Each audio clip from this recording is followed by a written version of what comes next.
नमस्कार दोस्तों। एक गांव में एक जाट रहता था। उसके पास कई एकड़ ज़मीन थी, खेती बाड़ी किया करता था। उसी गांव में एक गरीब किसान रहता था। उसके पास ज़मीन का एक छोटा सा टुकड़ा था, लेकिन वह भी उसके लिए बेकार था, क्योंकि उस ज़मीन पर एक पीपल का पेड़ था। उसके नीचे भूतों का डेरा था। जब भी वह खेत जोतने जाता तो भूत उसे डरा कर वहाँ से भगा देते थे। वह बड़ा परेशान था। वह सोचने लगा, किसी भी तरह अगर यह ज़मीन बिक जाए तो वह शहर चला जाएगा और भूतों से उसका पीछा छूट जाएगा। यह सोचकर वह जाट के पास गया और कहने लगा, मैं ज़मीन बेचना चाहता हूँ, क्या चौधरी तुम खरीदोगे? तब जाट ने कहा, पर तुम ज़मीन क्यों बेचना चाहते हो? तब गरीब किसान ने बहाना बनाया कि मैं अब गांव में रहना नहीं चाहता, शहर जाकर अपने बेटे के साथ रहूंगा, इसलिए अपनी ज़मीन बेच रहा हूं। जाट ने कहा, ठीक है, मैं तुम्हारी ज़मीन खरीदूंगा। जाट ने ज़मीन के बदले गरीब किसान को पैसे दे दिए। गरीब किसान सोचने लगा कि अब अ, उस ज़मीन पर जो भूत हैं उनसे जाट ही निपट सकता है। मेरी तो सिरदर्दी ही ख़त्म हुई। उस दिन के बाद से वह आदमी गांव में कभी दिखाई नहीं दिया, शहर चला गया। कुछ दिनों के बाद बुआई का समय आया। जाट उस गरीब किसान की ज़मीन को देखने के लिए उसके खेत पर गया। वहाँ पीपल के पेड़ के नीचे सूखे पत्तों का बहुत सा अड़ंगा इकट्ठा हो रखा था। जाट ने सोचा कि अब खेत की जुताई करनी है तो पहले यहाँ से साफ सफाई कर लेता हूँ। वह सूखे पत्तों को जैसे ही हटाने लगा, उन सूखे पत्तों के बीच से एक कर्मा नाम का भूत बाहर आया। उसने बड़ी बड़ी आंखें जाट को दिखाई, पर जाट नहीं डरा। बड़े बड़े हाथ और बड़े बड़े कानों से भी उसे डराना चाहा। अजीब तरह की आवाज़ निकाल कर जाट को डराना चाहा, लेकिन जाट नहीं डरा। कहने लगा, तुम भद्दे से कौन हो? हटो, मुझे साफ सफाई करने दो। वह कहने लगा कि तुम इस खेत से चले जाओ, मैं कई सालों से यहीं रह रहा हूँ, मैं भूत हूँ। जाट ने कहा, अच्छा तुम भूत हो? अ, मैं नहीं मानता। तब वह कहने लगा, तुम्हें मेरी बड़ी बड़ी आंखों से डर नहीं लगता? मेरी इतनी लंबी जीभ से भी डर नहीं लगता?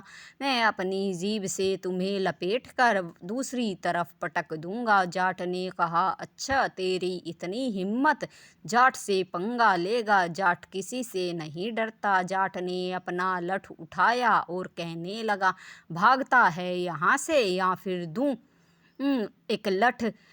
भूत जो था कहने लगा, अच्छा तू भूत को डराएगा? इतना कहने पर जाट ने एक लठ भूत के सिर पर दिया। यह देखकर भूत हैरान हो गया कि जाट तो उससे नहीं डरा और उसने उसे डंडे से मारना शुरू कर दिया।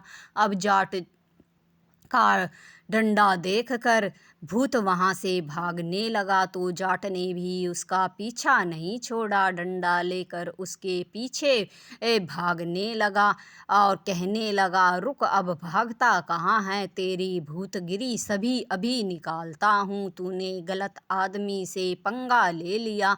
अब जो आगे आगे भूत और उसके पीछे पीछे हाथ में लठ लिए जाट भाग रहा था। भूत के पसीने छूट गए कि वह तो उसका पीछा नहीं छोड़ रहा है। आज आज तो इस जाट ने भूत को ही पानी पिला दिया। यह कहते हुए वह दौड़ रहा था। फिर वह कहने लगा, अगर इस जाट के लठ से आज मैं बच गया तो भूतों को आज रात मैं पार्टी दूंगा। यह बात जाट ने सुन ली और वह रुक गया। भूत आगे भाग गया। जब जाट रुक गया, भूत ने पीछे मुड़कर देखा तो वह समझ गया कि अब जाट उसके पीछे नहीं आएगा। भूत ने जाकर सभी भूतों को इकट्ठा किया और कहने लगा, आज रात मैं तुम सबको पीपल के पेड़ के नीचे पार्टी दूंगा। भूतों ने कहा कि किस बात की पार्टी? तब वह कहने लगा, बस ये मत पूछो, आज तो बाल बाल बचाऊं हूँ। ऐसे अल्लड़ आदमी से पाला पड़ गया था जो भूतों से भी नहीं डरता। सभी भूतों ने कहा, हमें क्या लेना, हमें तो पार्टी से मतलब है। जब जाट भी अपने घर पहुंच गया, उसके घर पर उसका गहरा मित्र आया हुआ था जो दावत के लिए हमेशा तैयार रहता था। जाट ने उससे कहा कि भाई, तू सही समय पर आया है, आज मैं तुम्हें दावत में ले चलूँगा। दावत का नाम सुनते ही उसके मुंह में पानी आ गया, क्योंकि वह बड़ा ही भुक्खड़ था। कहीं भी दावत हो कभी नहीं छोड़ता था। उसने जाट से कहा, ठीक है, आज मैं तुम्हारे साथ दावत पर चलूँगा, पर चलना कहाँ है ये तो बता दो। जाट ने कहा कि शाम होने दो, जब चलेंगे तो सब पता चल जाएगा। उसके दोस्त ने कहा, तो ठीक है, आज शाम तक मैं यहीं तुम्हारे घर पर ही हूँ। शाम हो गई। जाट अपने मित्र को लेकर कहने लगा कि चलो अब दावत पर चलते हैं। तब उसके दोस्त ने कहा कि दावत कहाँ है ये तो बता दो। जाट ने कहा, चलते रहो, सब पता चल जाएगा। वे दोनों जो है खेत पर पहुंच गए। वहाँ जो पीपल का पेड़ था उसे देखकर उसका मित्र कहने लगा, तुम तो दावत के बहाने खेत में ले आए हो, यहाँ कहाँ दावत कराओगे? तब जाट ने कहा, बस तुम देखते जाओ और पीपल के पेड़ पर चढ़ जाओ। और पहले जाट का मित्र पीपल के पेड़ पर चढ़ गया और पीछे जाट भी चढ़ गया। दोनों पेड़ पर चढ़कर बैठ गए। बहुत देर हो गई। उसका मित्र कहने लगा, तुम यहाँ क्या कर रहे हो? हम तो दावत पर जाने वाले थे। तब जाट ने कहा, यहीं पर तो दावत होगी, सब्र करो, थोड़ा इंतजार करो। धीरे धीरे करके रात हो गई। जैसे ही 12 बजे भूतों की टोली वहाँ पर आ गई। वहाँ आकर सभी भूतों ने खाना बनाना शुरू कर दिया। कहीं मिठाई, कहीं जलेबी, कहीं पूड़ियाँ, कहीं सब्जी और कहीं खीर चूल्हों पर चढ़ी हुई थी।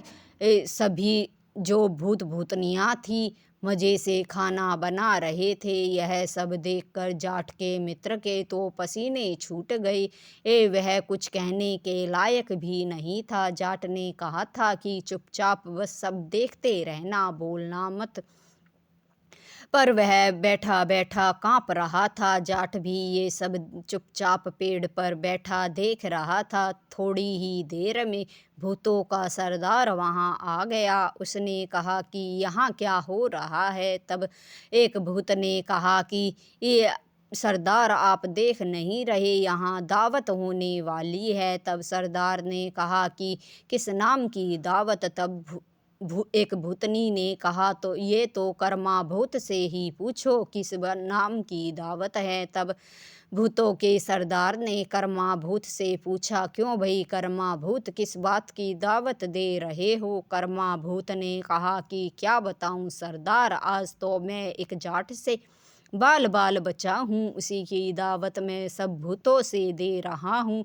वो आज तो वह मुझे मार ही डालता। भूतों का सरदार कहने लगा, तुमने तो हमारे भूतों की इज्जत मिट्टी में मिला दी। भला भूत होकर एक आदमी से डर गए, तुमने उसे अपनी मोटी मोटी आंखें क्यों नहीं दिखाई? भूतों के सरदार ने अपनी मोटी मोटी और डरावनी आंखें निकाल कर उसे दिखाई। जाट का दोस्त भूतों के सरदार की आंखें देखकर डर गया। उसकी घिघी बंद रही थी, मुख से कुछ आवाज नहीं निकल रही थी।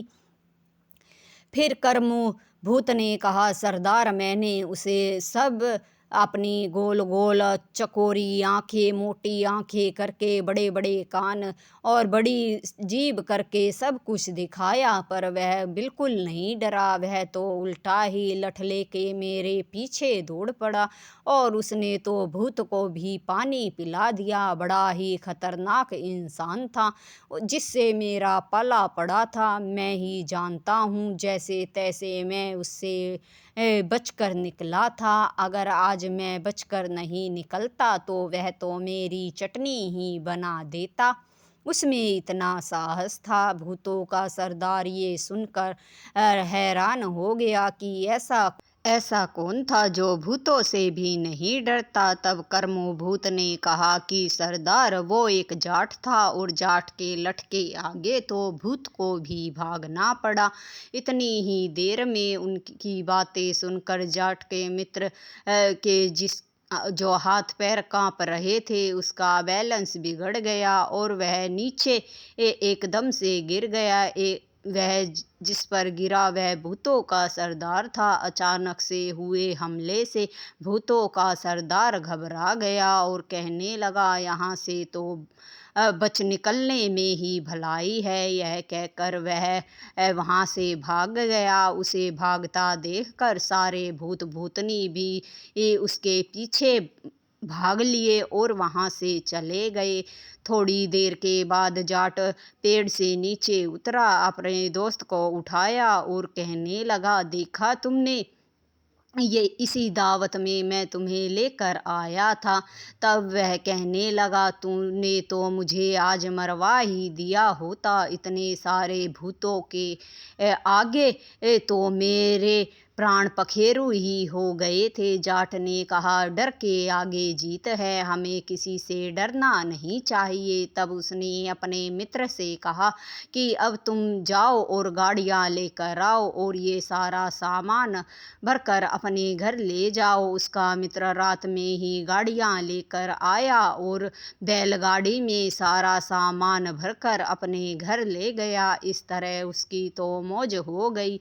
दूसरे दिन जाट जब बैल लेकर खेत जोतने के लिए आया तो उसका हल किसी चीज से टकराया। उसने उसे निकाल कर देखा तो वह एक बर्तन था। उस बर्तन में सोने के सिक्के थे। इस तरह से जाट के भी वारे न्यारे हो गए। कहानी आपको अच्छी लगी हो तो लाइक, शेयर और सब्सक्राइब ज़रूर करें। धन्यवाद दोस्तों।